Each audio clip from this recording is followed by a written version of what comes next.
tengo que confesarles que me sorprende a mí mismo tener que estar atrayendo la atención de nosotros los católicos a este tipo de eventos anticatólicos, porque entre otras cosas, yo no creo que los católicos deberíamos sentirnos en la defensiva, esa no es una buena actitud para la nueva evangelización, pero las cosas realmente suceden y las que estoy compartiendo en este punto de vista realmente suceden, o sea, no las estoy inventando y lamentablemente son de una gran magnitud en términos del impacto que tienen para la habilidad de los católicos de trabajar en la realidad y trabajar en medio del mundo, ¿no?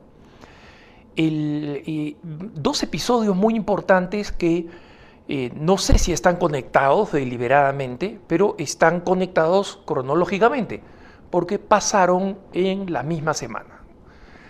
En el comienzo de la semana pasada, la ONU presentó un millonésimo informe, una comisión de la ONU, un millonésimo informe sobre el abuso sexual en la iglesia, ¿no?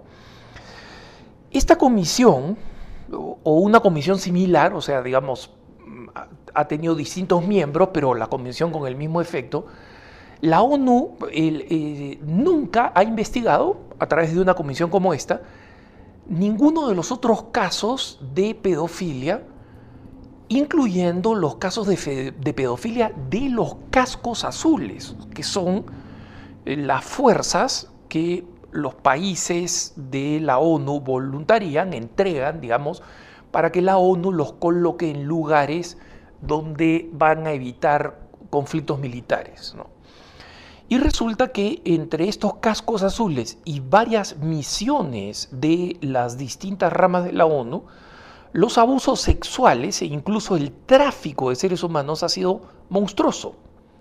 Entonces, esto les da a ustedes una idea de cómo hay una total desproporción entre lo que ha sucedido en la Iglesia Católica, que la Iglesia no niega, ¿no?, y lo que ha sucedido en otras instituciones que han sido muchísimo más graves, número uno, muchísimo más recientes, número dos, y número tres, en las que no se ha hecho nada, a diferencia de lo que ha hecho la Iglesia con la implementación de nuevos protocolos a nivel universal. Entonces, hay mucho que hacer al interior de la Iglesia todavía, pero a estas alturas es una de las organizaciones con políticas aplicadas más avanzadas que hay, a diferencia de los problemas que hay con el escautismo, por ejemplo, con los scouts, ¿no?, que han declarado bancarrota en los Estados Unidos por las acusaciones de abusos sexuales, en las escuelas públicas que nadie vigila y son el principal centro de abusos sexuales después de, lamentablemente, las familias, ¿no? Entonces, ¿cuál es el problema? No solamente que enfocan a la iglesia, sino que enfocan a la iglesia con el mismo llanto. ¿Por qué? Porque quieren obligar a la iglesia a que cambie dos cosas. En primer lugar, que el sacramento de la confesión no tenga el principio de inviolabilidad, que como saben ustedes es un principio fundamental, porque la persona que se está confesando con un sacerdote, nosotros los católicos creemos y sabemos que se está confesando con Jesucristo. Entonces, eso no está en manos ni del sacerdote ni de nadie contar lo que ahí se ha confesado como sacramento, ¿no? Entonces, y en segundo lugar, lo que quieren es que la Iglesia cambie su oposición a los, entre comillas, derechos sexuales y reproductivos, que como saben ustedes es una palabra código utilizada por la Organización de Naciones Unidas para imponer el aborto y la ideología de género. Entonces ustedes se preguntarán, oye Alejandro, pero el abuso de niños, ¿qué tiene que ver con legalizar el aborto? Nada, pero eso es lo que quiere la ONU, pues. justamente. O sea, avergonzar y decir, entre las conclusiones que hemos llegado, la manera de prevenir es que el Vaticano firme el acuerdo de defensa de los derechos sexuales y reproductivos de los niños, ¿no? Y que viole el secreto de confesión. ¿Viole el secreto de confesión? Estos son unos burócratas enormemente bien pagados por la ONU para que hagan un informe, entre comillas, sentados en sus sofás, ¿no? No es que vayan a ver, no, ven papeles, ¿no? Y repiten los mismos recalentados de los informes. Todos bien con aire acondicionado, ¿no? Bien ricos, bien sentaditos, bien pagados. Y hacen estas conclusiones, ¿no? Dogmáticas. Y le dicen a la iglesia, o sea, unos nadie. Porque realmente, o sea, para la iglesia, ¿quiénes son estos sujetos? Nadie. Entonces les dicen a unos nadie, le dicen a la iglesia fundada por Jesucristo, ¿no? Y presidida por el sucesor de Pedro, oye, me cambian esta doctrina, por favor, esta de la confesión, ¿ya? Y pasado mañana me cambian esta otra de la unción de los enfermos porque no me gusta, ¿no? El sacramento no es ofensivo para los enfermos. ¿Se dan cuenta ustedes la falta de siquiera sentido de la proporción? O sea, ellos no saben, no solamente no saben qué es la Iglesia Católica, no, eso está claro, no saben qué es la Iglesia Católica. Pero es de esperarse. Pero acá el problema es que no saben ni siquiera quiénes son ellos. O sea, no saben que no son nadie para decirle a la Iglesia Católica lo que debe creer. Entonces, y lo que debe hacer. Entonces, ese es el primer paso. Y el segundo es un informe que sería absolutamente cómico si no fuera trágico, que se llama La Punta del Iceberg, creada por el Comité Pro Aborto del Parlamento Europeo. Tiene otro nombre, ¿no? Un comité de político de libertades, no sé qué cosa es, pero básicamente es un comité que quiere que la ideología de género se imponga en todos los países del mundo y que la Unión Europea no preste ni done un euro a ningún país que no se someta 100% a la ideología de género y a la declaración del aborto como un derecho humano, ¿no? Entonces, el declarar el aborto como un derecho humano significa, en primer lugar, que los bebés y sus almas que están en el vientre materno, los no nacidos, son basura. Eso es lo primero que significa. Lo segundo es que el aborto no debe tener ningún límite ni de razón, ni en el tiempo. Se puede abortar hasta los 8 meses y 29 días y 23 horas, ¿no? Entonces, esto hace que el aborto además tenga que ser pagado por el Estado en todos lados.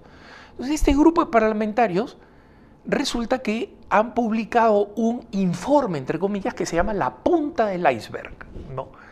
Y donde agarra todas las familias católicas que hay en el mundo, ni siquiera en Europa, porque este es un informe que debería limitarse a la Unión Europea, ¿no?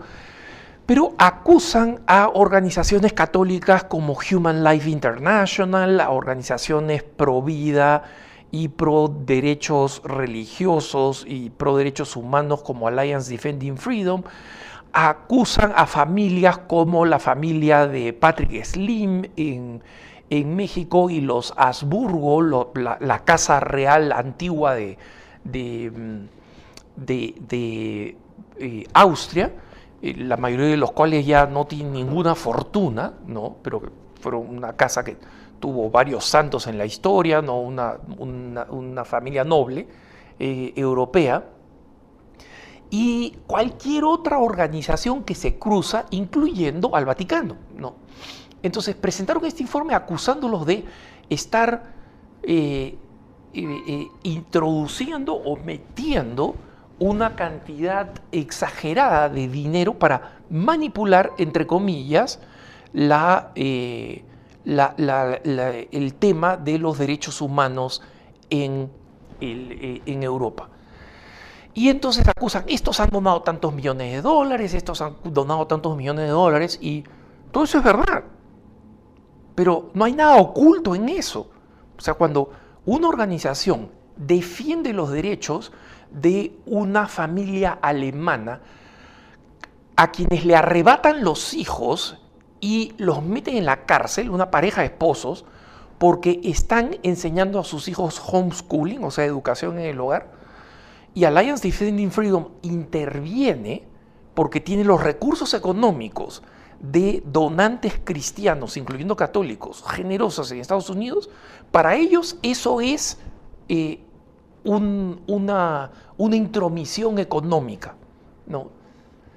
Y para eso existen las organizaciones. Y lo curioso es que ellos, o sea, esta asociación de parlamentarios abortistas, están financiados por Open Societies de George Soros, están financiados por la Bill y Melinda Gates Foundation, están financiados por la Hewlett Foundation, de los famosos creadores de Hewlett Packard, de esa firma que ya está medio en decadencia, pero en el pasado fue una firma de electrónicos muy, muy famosa, ¿no? Y ambas familias, los Hewlett y los Packard, han dedicado su fortuna al aborto, a promover el aborto.